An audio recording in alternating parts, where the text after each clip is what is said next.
Larry and Kate, is it? Katie. Awesome. Well, thank you guys for joining us for this first workshop. We're going to be doing a bunch of other workshops coming up, but tonight our goal was really to focus on demystifying the whole podcasting process.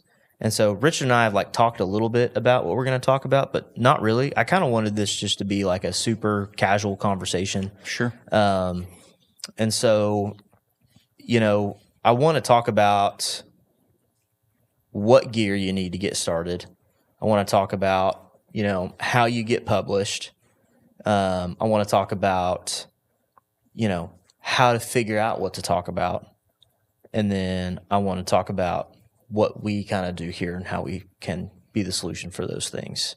So, first off, I think everybody knows your podcast, Richard. I wouldn't say everybody knows. I think everybody knows. I think 133 people know about the Shopping Cart Mafia podcast. So just 133? I think 133 people. Not one. So. That's it? Yeah, I think that's it. I think that's all that's ever listened to it. So no, I'm kidding. I disagree. I think how many downloads did you have recently? You're saying you were averaging averages between 250 and 300 downloads. I've actually talked to a few people that told me I need to update my software. I'm 5 years deep, but that doesn't mean I know everything. You've taught me a lot in the last year and a half that we've been connected.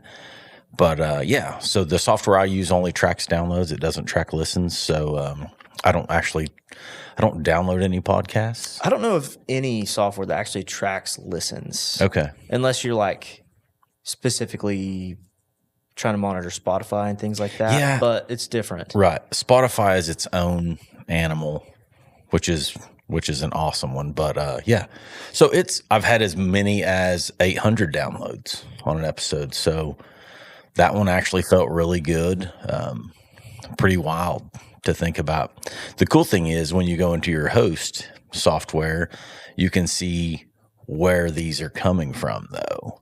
And they're all over. It's cool when you see them coming from all over the United States. Over the years of my former job working with contractors from Pennsylvania, Louisiana, Washington, upstate New York, things like that, you get to know these people, and then you track your listens, and you see that they're from these locations. So, and then a few overseas, and I don't know how that happens. It could just be someone stumbling upon your stuff, and it's hard to say, but pretty cool. Yeah, it's awesome. So, real brief, can you tell us how you got started? Maybe a just short snippet of what made you want to start your own podcast, and then talk about. Let's get a little into the weeds on the equipment side, because these are questions that people have. I want to start a podcast. What do I use to record my stuff? And when you started yours, there's different technology available than it is now. Right. But yeah, so what made you want to start your own podcast? Well, so I've always, this is going to sound really funny. I've always thought I was funny, right? And that's so vain to say. And is it offensive if I tell you that makes sense? No, not at all. No, but it's. I've just always had a good time. I've always loved making people laugh. It's always been a thing of mine. A childhood dream of mine was to be on Saturday Night Live. I don't watch that show anymore, but I always lived for Saturday Night Live, and I thought, what a cool thing! That was the goal for me, but wasn't a true goal. But I like entertaining people, so I decided I really wanted to get into the podcasting world, and it's cutthroat. It can be cutthroat, but it can be really fun.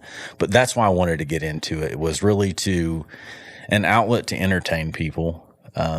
This would have been 2018, and it took me. You and I have had this conversation a few times, but it took me a year of Googling. I used Ask Jeeves quite a bit. I binged a few things, but when you're using a search engine like Google and you type in how to start a podcast, what I'm going to ask. Hit me with it. Can you just explain to the listeners that are younger than 35 what Ask Jeeves is? Ask Jeeves, and you can correct me if I'm wrong, but Ask Jeeves was a search engine, and it was a terrible one. I don't even know of anyone that ever actually used it. But I believe Ask Jeeves, Jeeves, turned into ask.com. They shortened it. But you've always had, I'm still a Yahoo guy. Really? Yeah. Now I use Google with my work computer because it's just. Was Ask Jeeves the first AI? Yeah, probably. Okay, so we're getting way off. But yeah, so I started Googling the binging, asking Jeeves the questions in 2018 of what it looked like to start a podcast. And, Reddit's a really great place to get drug, first of all. You ask the wrong question on Reddit, and they're coming for you. Yeah, right. No consequences for absolutely obliterating something on Reddit. It's just part of it, and it doesn't matter. You can ask any question on there, and it's just good luck. R.I.P. dog. But the thing is, you get inundated with so much information that you get that failure to launch thing really quick. From software to record with, from equipment to record with, to it's just your host. I think the host selection is probably one of the easiest things to make. So can you define what a host is? Sure. So your host is your source for uploading your content to. So it's almost like your publisher would be another, right? Your publishing software, right. Things like that. Okay, we'll get into like options of those and stuff later. Sure. But yeah. So it's just basically I had that failure to launch deal for probably over a year and I watched a ton of YouTube videos trying to figure out how to start this podcast, and I just couldn't. And there was no podcast in Woodward. There was no one I could ask. This is funny, but I actually spoke to Nick, that is the editor for Theo Vaughn's podcast this past weekend. Messaged Nick several times. Nick gave me a little bit of advice, but really nothing that, I mean, he got me at least down the path to go to like Audacity.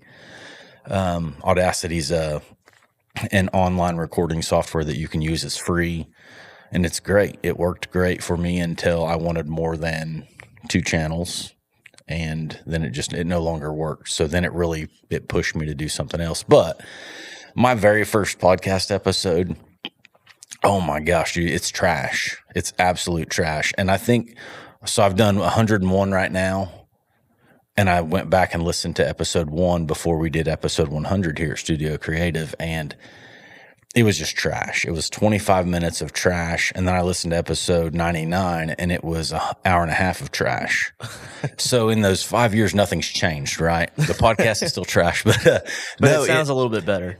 Yeah, for sure. But the one of the things I recorded my first podcast, and this is so funny, dude. I recorded it laying in my bed on my cell phone, and I don't even know. It's ramblings. It's ramblings of a 35-year-old, 36, 37-year-old guy is what it was. And I don't know what the intent was there. But then after that, I started this podcast aimlessly. I started it without knowing the direction that I wanted it to go. And then it's kind of evolved into one of the favorite things I love now. I love interviewing people. That is finding out like people's job. I've learned more about nursing in the last several years. Like I've had, I think 2 APRNs on this year, and just the things that you learn is so cool. I love that interview style podcast. It's not for everyone. Some people get nervous doing it. But 2 of the biggest podcasts in the world right now are conversational driven podcasts. Yeah. If I had the intelligence of Joe Rogan, I would be limitless. But, he does one of the most phenomenal jobs on, if someone could mimic his podcast as far as, asking the right questions to ask are open-ended questions. You ask someone, if you ask someone a yes or no question, obviously they're going to give you a yes or no, and your conversation is going to be pretty dull. But you ask them an open-ended question like you did me, and I've been rambling for 7 minutes. That's been my plan all along. Yeah.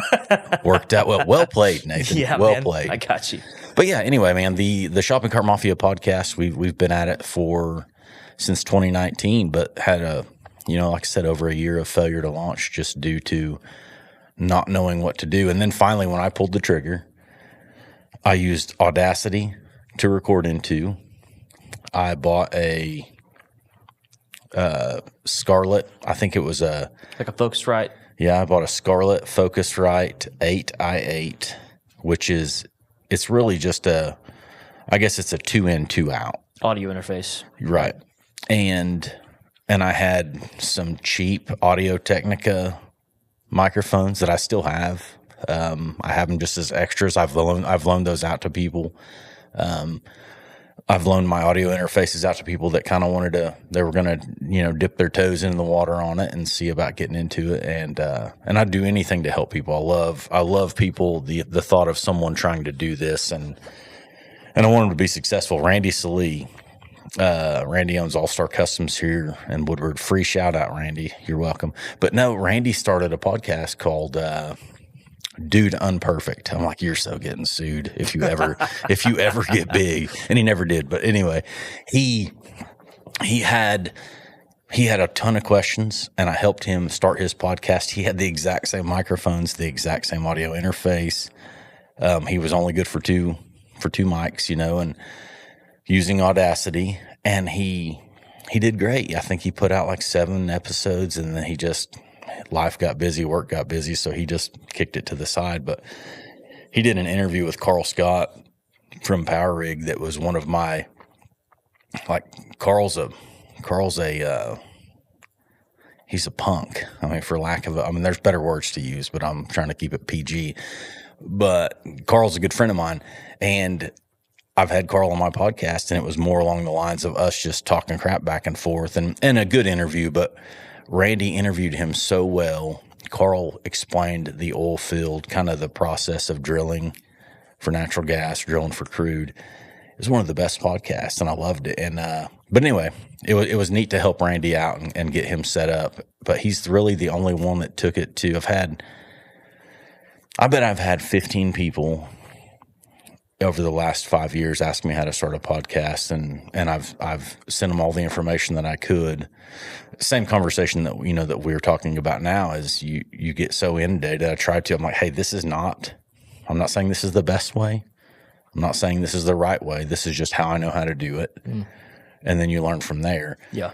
So I got linked up with you, and you changed my setup. You cost me a lot of money. You're welcome. Yeah. I tend to do that. Just ask Keith. Sure. Keith knows all too well. But you cost me a lot of money, but the audio interface that I have now and these Rode microphones, the sound quality is phenomenal. I recorded a podcast at Pollyanna or Annex a year ago, 7 or 8 months ago, borrowed 2 Rode mics from you, sat down in Annex, which is a loud environment, and the sound quality was the best sound quality that you could ask for in a setting like that. I was worried about it. Lance Williams had talked to me, for the owner of Annex, for a year or better about pushing me to do that, and I was real intimidated about it. Talked to you about it, and you're like, dude, give it a go. And it worked out great. It really was. It was a fun podcast. So that's good. Yeah, man. So, not to oversimplify it, but if we get into equipment a little bit, so you got to have a microphone or 2 or 4. To get started, you need probably at least 2 if you're going to interview people, unless you're just going to read stories or something. So you need a mic, you need a mic cable, you need some way to record it, whether that be a hard disk recorder or an audio interface. And what an audio interface is, it just takes the microphones and it converts it to a digital format to pump it into your computer. And you got to have that, and you got to have some kind of recording software if you're going to do that. And then after that, you have to have a host or a publisher to be able to push that to a platform. And there's a ton of platforms out there. A lot of them essentially do the same thing. Some have different amenities over others, and you kind of just got to do your research and figure out what your goal is. But that's pretty much it. And I think the hardest part, and the thing that you can't YouTube and you can't search on Google or ask Jeeves, you can't ask Jeeves this, is what are you going to talk about? What are you going to talk about? What's your podcast going to be about? And I think the cool thing is that's going to be different for everybody. And even if you want to start a podcast just like Joe Rogan's, it's still going to be different because you're not Joe Rogan. Yeah.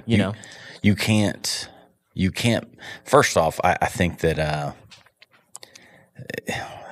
you don't want to be like someone else, but you do want to mimic the good. Sure. You're not going to, no one's Joe Rogan, but you can mimic his layout, the way if you want to mimic his 3-hour episodes, get at it. But I will say that one of the biggest things with podcasting is you think your friends will listen, and they won't. So are you saying just like the fear that you have? Yeah. Just ditch it because your friends aren't going to listen anyway. You can't. It's a really weird way to encourage you to start one. But. It is absolutely. Well, I want to be super blunt. It's just like small business. In a small business world, your friends, you expect your friends to support you, and you see that they do, but it's not always the case. It's not always every one of them. And then, for example, too, like sometimes your small business isn't everyone's cup of tea. Your podcast isn't everyone's cup of tea. So it's a tough world. But I guess my point to that was it can be very intimidating. Sure. It's intimidating from the word go, from, hey, what do I talk about? What equipment do I need? To what software? And the software side of things, you can be overwhelmed as well. Yeah. I think the host is probably the simplest choice for me because I use a host that's not a common host, but anymore, I think that the host now, and I know you've noticed this, but like I use Libsyn, Libsyn. Libsyn is, I think it costs me $15 a month. And you can exceed your megabytes per month. And if you exceed that, you can buy more, one way or the other. But they now offer in-app recording.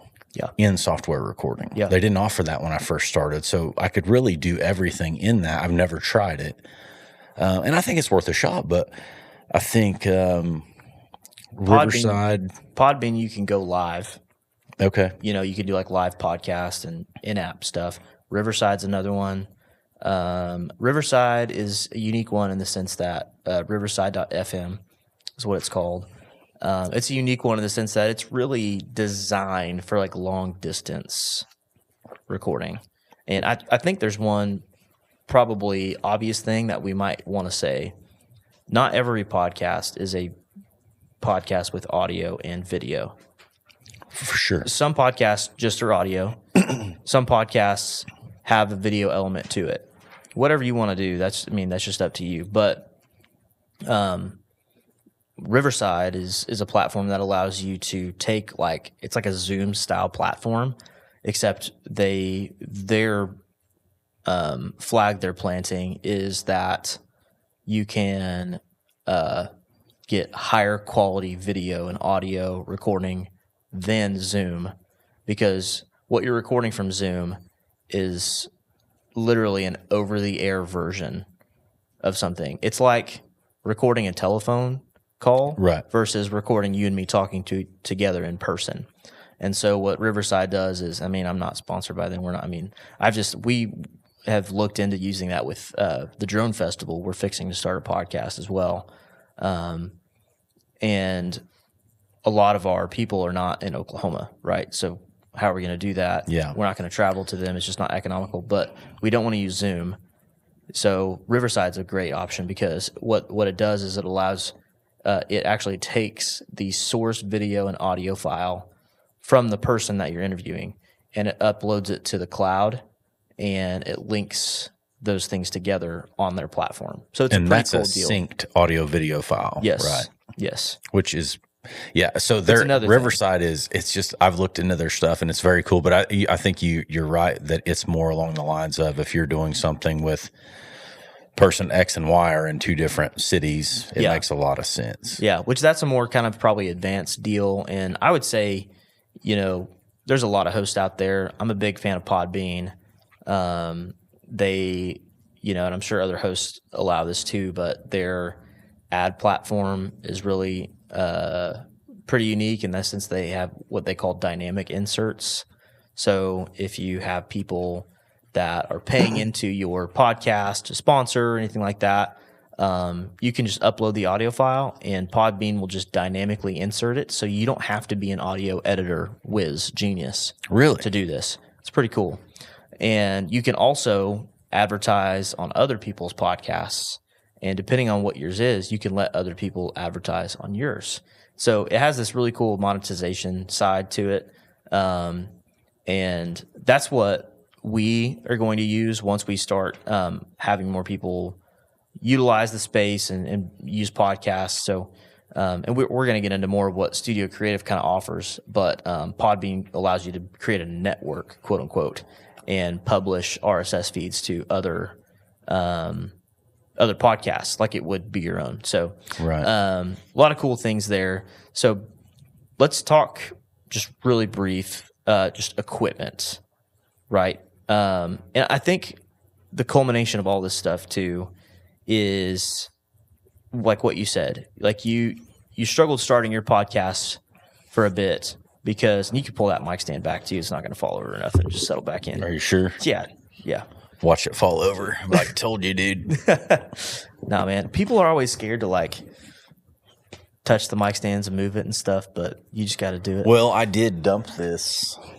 I dumped this a few weeks ago when we were up here. Did you? Yeah. Oh, okay. Well, we sandbagged it after that. Oh, that's right. It's still there. Okay, perfect. That's why yours is good. We're going to get new coffee tables and new sandbags. We got holes in these things. But no, so I think not knowing what equipment to buy alone can kill some deals with trying to launch something. You can YouTube all you want, but if you don't have an audio background, there's a lot of stuff to wade through. And there's a lot of great information out there. But if you don't know what you're doing, it's a slog. And then just not understanding the methodology of how to post things like that. And then, then you have a great idea, but oh my gosh, I don't have time to do all these things. I don't have time to YouTube my way out of this. And then there is a real physical cost to it, right? So for sure. There is a budget and a physical cost to this deal. So, I would say the beautiful thing now is we all have cell phones. They all have a voice memo app. And that's probably the lowest barrier of entry to start a podcast would just be to put your AirPods or your headphones or whatever in so you have some sort of dedicated source. Go in your closet, assuming it's carpeted, and start talking. That's like probably the dumbest way to do this thing, but that's also probably the easiest way. I mean, you might agree, just no risk way to start a podcast, because then you could just upload that to a host and then Bob's your uncle, right? Right. Because that could be the simplest version of this thing.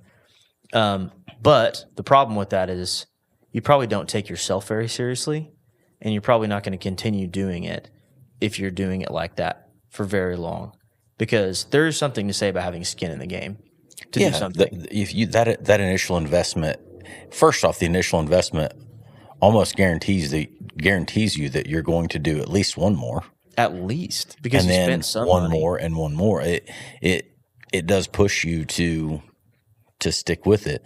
But you brought up a really good point. You said to go into your closet, and record. That probably sounded weird. No, it didn't. Can you explain why I would say that? Well, I don't know. I will leave that From a alone. sound perspective? Yeah, no, for sure. So, it's a small space, carpeted. You're going to have less echo. it's definitely it just made me, when you said that, it made me think of the singer Josh Malloy from Hennessy, Oklahoma. Oh, yeah. Josh has got huge traction now, but he sang a song called Washington Street about Stillwater, and he sang it in his closet. Like that first, he was talking about that recording that made that album. He sang that whole album in his closet, and it sounds really good. But you're right in a sense, man. The space that you record in, like you've taught me some about this. It's important. I recorded some episodes in some rooms that you're like, that is garbage. Between the room quality, the size of the room, the equipment that I was using, the episode just real echoey, right? Right. Microphone distance is another thing. The distance from your mouth to the microphone. There's a lot to that, but the room selection. For example, the room I record in right now it's a bigger room than I would like it for it to be in. I've hung stuff on the walls. I put a rug in there. I've did things to knock out some of that echo.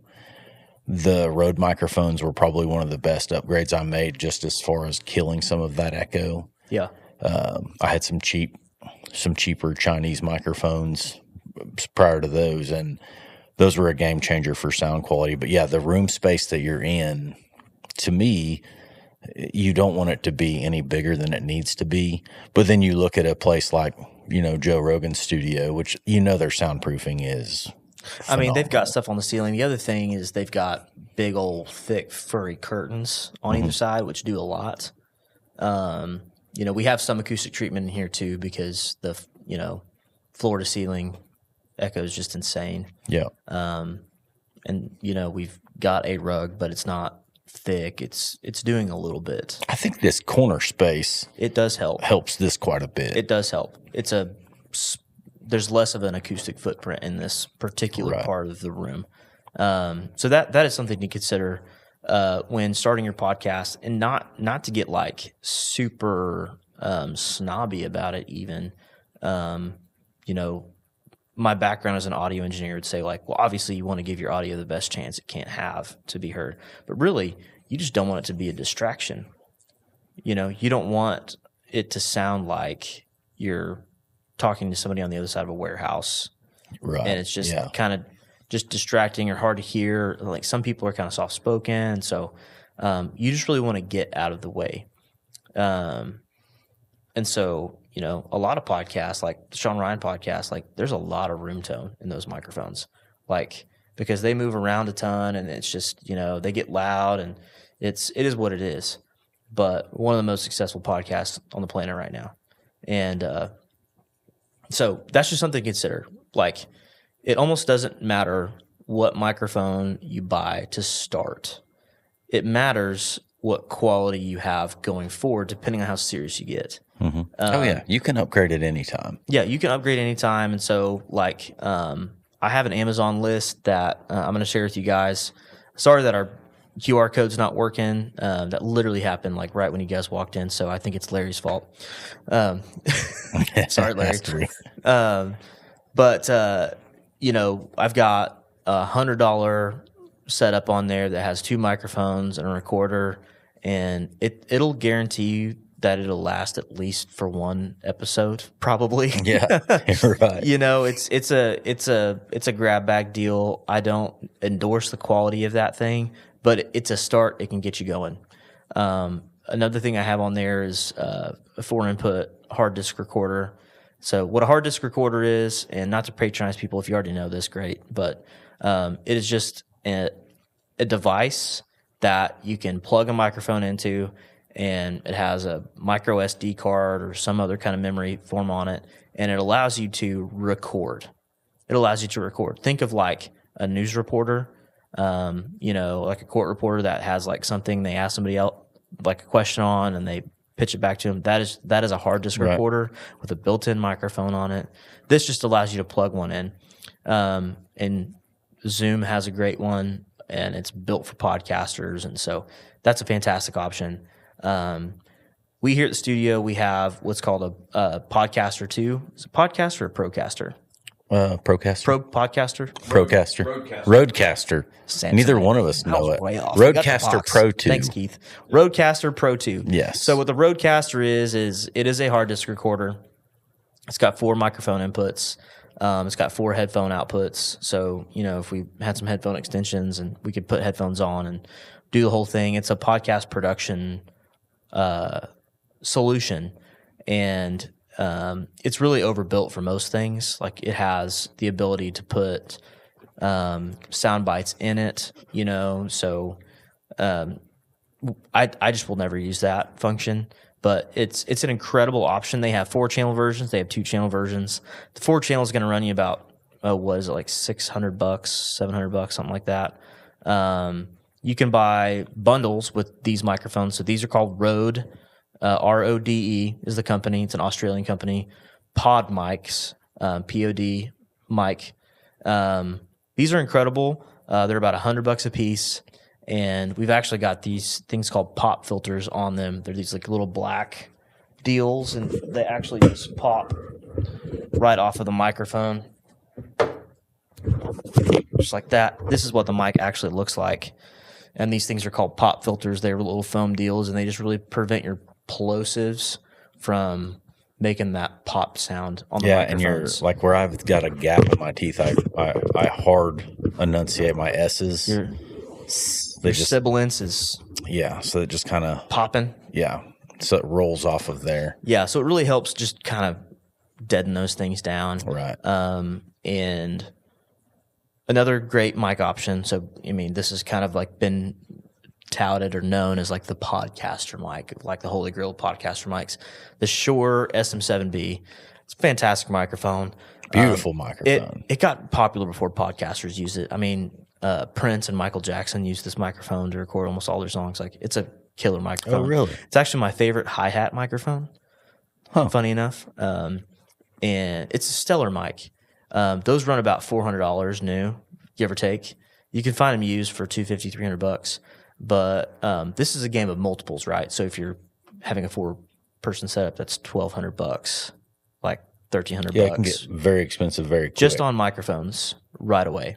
And so depending on what your seriousness is and like the quality you're trying to get, that might just not make sense, right? But there's a lot of microphone options out there that work great. And if you're to go the audio interface route, like Scarlett 2i2 or an 8i8 to go into a recording platform, fantastic. The big thing is you want to do something that makes sense for you. You want to do something that you can learn, that makes sense to you, that you're excited about, and that you can repeat. And something that you can troubleshoot when it breaks.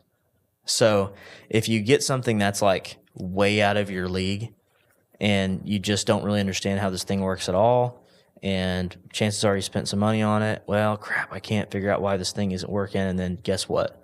It's just going to collect dust in a corner because now this thing that was already difficult to begin with is just not working. And so you want to do what makes sense to you. You want to grow into your craft. So maybe it doesn't make sense to get a Rodecaster. I almost said Rode Podcaster. Gosh. A Rodecaster. Some caster deal. Yeah, exactly. Yeah. Not Bobby. No. Not Chris. Or Daniel. Not a caster. It's a Rodecaster. That's right. Okay. Yeah. All right. Just checking. Yeah. So it's funny you brought up if you have technical difficulties or if you have any sort of issues. So Focusrite, I believe it's a German company. I think so. I had trouble. I love Focusrite, by the way. I do too. Phenomenal equipment. Very basic for getting my podcast or getting a podcast started. Worked great, and I would still be using it if it wasn't for you showing me the Rodecaster. And it's just a game changer for easing the recording process. It's changed. It changed my whole. Changed the how much editing I have to do. It cut my editing down drastically. But the Focusrite, I had a little bit of trouble with it, and emailing them back and forth. We're on 2 different time zones, two different tough. parts of the world. It's tough. I had to be up at 2:00 in the morning to get on a call with them. And it's so funny when it came down to it, whose fault do you think it was? It wasn't your fault. I appreciate you having fake faith in me, Nathan, for the sake of this recording. Dripping in sarcasm. It was my fault. Shocker, but it was a setting that I had wrong, and they were great. They helped me fix it, but it was obviously the goal is to not need help. Sure. But things break. Things break, and your QR codes don't work when people walk in the door. And, it's just stuff happens. And so you've got to be able to troubleshoot it and all those things. I think the point of this particular workshop is just to demystify some of that process. So you got to have mics that work. You've got to be able to record the thing. And even if it's your AirPods and your iPhone, or, if you're a green bubble person with an Android, more power to you, whatever voice recorder app on that thing. The point is, there's a lot of different ways to do this. There's not one particular right way, but there is a right way for you at that time. And so you got to do that. You got to figure out what to talk about. We've touched a little bit on hosts.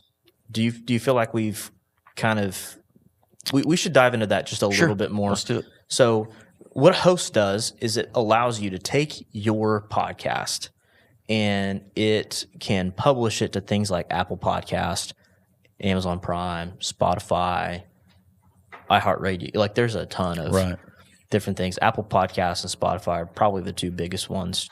They're the two that I believe that you actually have to go into Apple and go into Spotify and create accounts.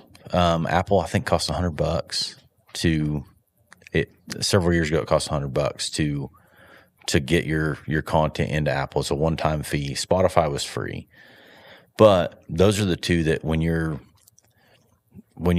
getting your podcast to your host, you're getting that RSS feed link into those two accounts. iHeart, Amazon, all of any other software, any other platform, they kind of just go to automatic. Your host will push it to them. For example, like with Libsyn, I've had Apple get unlinked, where I've had to go back and link that RSS feed. I've never had any issues with the Spotify side, but it pushes it to iHeart and any of those other. There's like 10 or 12 that mine will automatically push to when I click publish. But Apple and Spotify, obviously, those are the two main ones I believe that most people use. Those are the big ones. But, and that's how you get it to where people can listen to it. Right. So to be very clear, you have to have a host. You have to have a host. And there's a couple that we're not even talking about. YouTube and Facebook. Oh, for sure. So this is assuming you're doing a video podcast, right? Like, so we just started you like the segue? It's a pretty good segue. So great job, dude. Great thanks, job. Man. We just started a podcast series called Lunch Break, and it's every Tuesdays at noon, and it's really a Facebook Live in the form of a podcast, and we're just interviewing business owners and some community leaders and just talking. Our first episode was with Jana Walker, the owner of Walker's Western Store, the Mercantile, the Lofts on Main, Jana Walker CPA. Am I leaving anything She has out? 17 other businesses. Oh, the cafe, the Merc. Gosh, the best sourdough bread in town. Kylie Turner, shout out. But we got Sky Cameron coming in on Tuesday this next week, and we've got several others lined up. But it's Facebook Live. But you picked, so that's where people like. It's still a podcast setting, But you picked. This is one thing, and I've had this discussion with the Woodward FFA. They wanted to start a podcast. Well, what you guys are doing on Tuesday afternoons or lunchtime makes way more sense for what they're looking to do than it does to spend money on equipment for something that you're probably not going to continue that journey. And again, you're going to be inundated with information. Where you guys are doing that deal on Tuesday, you picked your platform. You knew that you wanted to do Facebook and YouTube, so you picked your platform and you simplified it. You're doing an audio, video, Facebook Live. I think that was genius. because the odds of, I mean, you knew going into that was the better option for you than uploading that to Spotify or iTunes. Can I tell you what the real reason was? Sure. Is because I did not want to have another thing to edit. Well, yeah, personally, for sure. So that was one of the things for me is like, man, I've got a lot of things on my desk right now, and I this needs to be put out immediately. This needs to be digested immediately, and I wanted the interaction with people in real time. I wanted the interaction with people in real time. So I wanted to.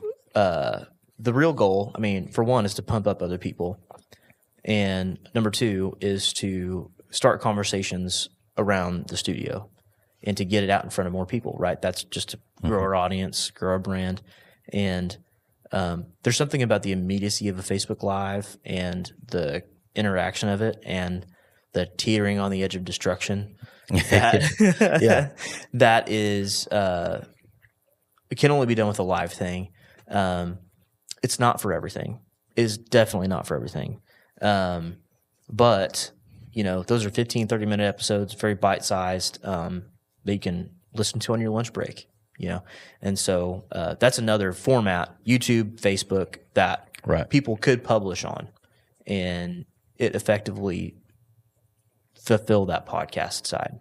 Sure. So podcast host, Nathan, you've got, what's the big ones? Podbean? Let's look, because I had this awesome link that I'm going to email you guys. It's the 12 best podcast hosts of 2024. I bet the host that I use isn't even on there too. It is. Really? Yes. I figured I was using some archaic technology, but nah, man, it's on there. Let's look and see. Podbean, Buzzsprout, Simplecast, Spreaker, Transistor, Captivate, Libsyn. There's a ton. There are a ton, and so you really just got to figure out what price point makes sense for you and go for it. The cool thing is you're not locked in either. So say if you go with Libsyn it's first, month to month, and you're like, man, I hate this thing. I should have never listened to Richard. I should have listened to Nathan. And I'm going to switch to Podbean. Well, you can get your RSS feed switched over. Yeah. Or if it's like, Nathan, this is the dumbest thing ever, I'm definitely going to go with Libsyn because Richard's way better looking. So I'm going to go with that one. You can switch it anytime. Allegedly. So I will say, if you were to go to iTunes and you were to look up Shopping Cart Mafia podcast, you would see two different podcasts. My first episode was I had a different host, and my first episode again goes back to not having the information or being naive or just not knowing what I was doing. Right. I ended up going to a different host. I had to create a different RSS feed. I didn't have to, but I didn't know better. Yeah. So if you go back, I have episode 2 through 100 on one, and I have episode 1 just hanging out there by itself. It's called Title Track, kids, and it's absolute trash. But so I guess I wanted to make it very clear. You have to have a host to do a podcast. You can pay. I think I paid as little as $7 starting out, and the way that works is the more megabytes that you upload, the more it costs you a month. So, for example, the $7 a month worked if I was going to publish 1 episode a month, maybe 2. The length of time, obviously, the length of the episode is, how much data you're taking up. I've been in several situations where I went to upload and where I was knocking out 3 a month, and I'd already hit my limit. So for $6 more, I could buy enough to publish that 1 episode, and then you'd restart. It's just like a data plan for your cell phone. Like buying minutes. Exactly. Felt like you were buying minutes and going to Walgreens. Exactly. So it was it'll cost you. It'll cost you money to do that. It'll cost you, I think, if you're going to knock out 1 podcast a month, you could get away with a very limited plan, $5, $10 a month. I knock out usually 2. I'll go through spurts where I haven't done a podcast in a couple of months. I've gotten out of that, but so it'll cost you, I would say you could probably do starting out $10 to $15 a month for a your couple host. coffees worth. Yeah, Publish absolutely. a podcast. So, I mean, all in all, realistically, you could probably spend between $50 and a couple $100 and get off the ground today, Oh, for sure. starting your podcast, depending on what your format is, how many microphones you need, and, you know, everything's said and done. Yeah. And Audacity is a free. It's a free. So Audacity is like a digital audio workstation. Right. So it's and it's on a your free one computer. to use. You still have to have your host. Yeah. But you know, you can get your software. We'll get into softwares at some point. But Let's get into it now. okay. Well, so on the software side of things, I started with Audacity, and Audacity's great for 2 microphones. Yep. When you outgrow the 2 and when I say great, I mean phenomenal. So for anyone wanting to start a podcast, It's very simplified. I don't know. You're an audio guy. I'm not. But for someone that was just a plant hand, it was very easy for me to use with Audacity, and just it was so user friendly. So, but I got very frustrated with Audacity when I had 3 people, and then when I wanted 4, and then you've got 2 people sitting around one microphone. Like a bluegrass group. Yeah, and it wasn't a bluegrass group is the crazy thing, right? It was just 4 dudes talking into one microphone, and then you get to the point where your mouths are getting too close to each other as you're talking, right? So Yeah.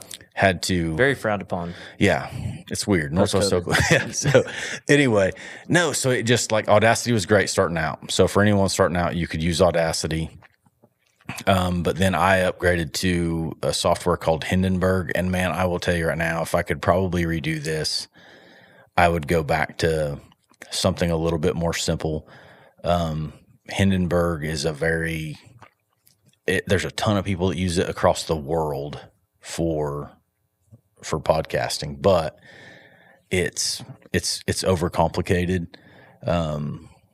It's expensive. It's a $300 or $400 software that you can buy. Gotcha. Or you can rent it for an annual for I think $150 a year. And I rented it. This is the thing is I rented it for several years before I bought it. It's just I paid for it in rent before I decided to pull the trigger. But again,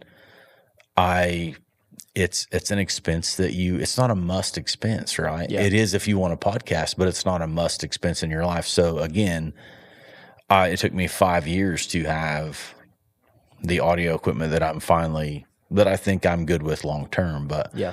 so on the software side, you know, there's your host also has softwares now that you can record directly into, and I think that's a phenomenal. Podbean does that as well, right, Nathan? Yeah, and there's another one called Descript that is starting to get into the podcasting world, but they're an audio transcription deal first.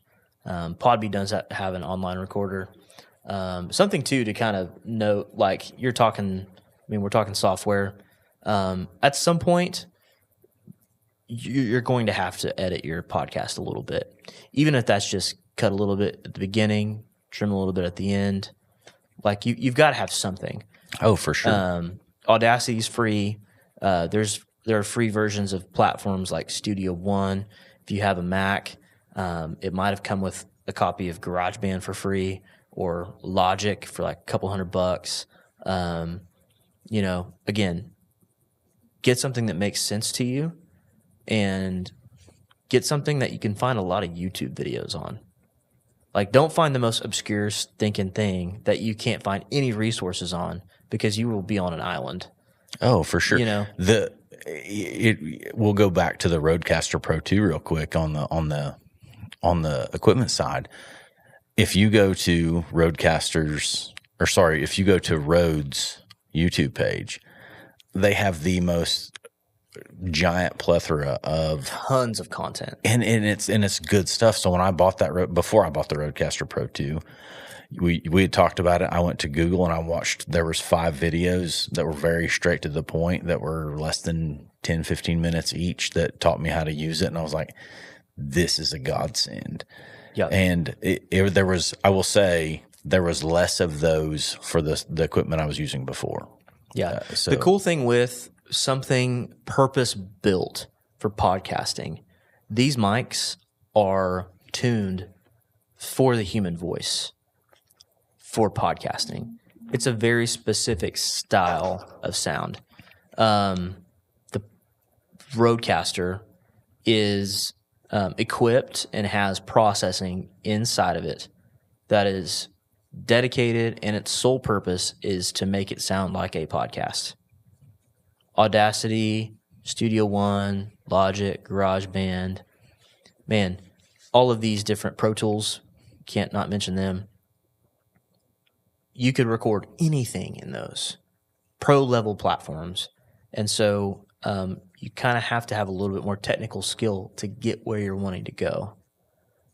Whereas with something purpose built like Hindenburg or like the Rodecaster or another hard disk recorder that is a podcast recorder, your learning curve is so much less steep. Because you could just pull up a preset, click a button, hey, that sounds pretty good, let's rock and roll. And you're not trying to figure out why your voice sounds like absolute trash. Right. And it doesn't sound like the way you like the podcast that you listen to, because we all have expectations now. That's the thing. Like, we all have these oral expectations of the way something should sound, but we just don't know how to get there. We're not audio engineers. Yeah. I mean, most people aren't. Right. It is funny though, the way I've had several podcasts that sounded like, and it was due to a microphone issue or a setting that I had done. It was all user error, but where you have an echo or it sounds like someone was recording down the hall. Yeah. Like that's one of my favorite. That's one of my favorite recordings, is where my buddy Brian is right beside me. And during the episode, he was like 700 yards away down a hallway yelling, and it was just, growing pains when it comes to that. But the software side of things, again, there's so many options to choose from. You're going to get inundated with information on that. Yep. Do some research, do some YouTube research, pick a simple software. Yeah. GarageBand was one that was very, very common when I first got into podcasting. If you had a Mac, GarageBand, there was a lot of people using GarageBand, and it was a very simple tool and worked great. So, Matt, we're getting close to time. I want to hit on Studio Creative really quick, and then I want to open it up to see if you guys have any questions that we could answer while we're sitting here, because if you guys have questions, other people probably do too. So the cool thing about what we've got here is that we've got a podcast, essentially a podcast studio, inside a larger, it's a small room, but creative space. So Studio Creative is a multi-use creative bookable space in downtown Woodward. We've got this podcast set up. We've got 4 Rode Pod mics. We've got a Rodecaster 2. We've got Sony cameras. We've got fantastic aperture lights that are controlled and used for professional video productions. We've got sound treatment, and this deal, if you were to buy it all on your own, would cost you several $1,000s. The beautiful thing is, in the line of work that I've been in, I've acquired a lot of this stuff already. But when we made the initial investment to get this studio off the ground, we intentionally decided to put a podcast space in here, because we wanted a place that people could cultivate these conversations and to be unencumbered by all of what we just talked about. The what to buy, how do I post it, how do I record it? Well, I want to video it, but I don't have a camera. I just have my phone. I guess I could do that, but how do I get the video and the audio to sync up? Just a lot of technical questions that could be solved with a YouTube. And here's the thing, like, we're not pretending that we're doing anything just groundbreaking here. But what we are doing is we're taking a lot of the guesswork out, and we are essentially just allowing you to just solve the problem of, well, now what do you want to talk about? And so we've got rates on our website. You can do an audio only podcast, or you can do an audio and video podcast. One other piece of equipment we didn't talk about, because we just didn't really get into the video side, because that's a whole other other deal. But and it's a huge piece. It's not something. It's its own episode. It's incredible. I mean, just best practices, how to get good lighting, how to choose the right camera. I mean, again, we could talk another couple hours about the, principles of all that. But essentially, we've got a piece of equipment called the Blackmagic A10 Mini Pro ISO that allows us to record individual feeds from each camera, and we have a file ready to go as soon as you're done recording. So our turnaround time is incredibly quick. You've got industry standard audio quality, industry standard video, and we're labeling it, we're marketing it as like a turnkey podcast solution for video and for audio. So all you got to do is just figure out what to talk about. So when I did episode 100 on this podcast, or which was a studio, blast, by the way. It was a great time, and we genuinely appreciated it. But the video side of things is very. I'm not dumb, but video is not my forte. Audio wasn't my forte. It's still not my forte. I know enough to get myself in trouble, or enough to do what I need to do, right? But the video side's always been very intimidating to me. I've talked to you about that several times. There was a reason why we used this space for episode 100. It was the best feeling ever when you gave me audio and video files complete. Turnkey. Here's your stuff, Richard. I uploaded them and I published them, and it was done. So that was the nice thing. I've never obviously had that. The video piece to me was huge. That's why I wanted to do it here. That is still one of the most intimidating things to me to think about. And again, failure to launch. And you said something again on the YouTube. If you want to sync them, if you want to do audio and video, YouTube it. Do it, YouTube it, and you'll be just as pissed off as you were before you started. Because the information it's out there, but there's so much, and you bite a little bit of it off at a time, but it's very intimidating. It is, and the thing is, a really great way to start is actually to book a session here. If you're in Woodward, if you're in Northwest Oklahoma, around the area, and you want to start a podcast, this is about the cheapest way to get into it and have just a fantastic end result, even just to get your feet under you. Nobody is stopping you from going and buying all the same stuff and doing it yourself.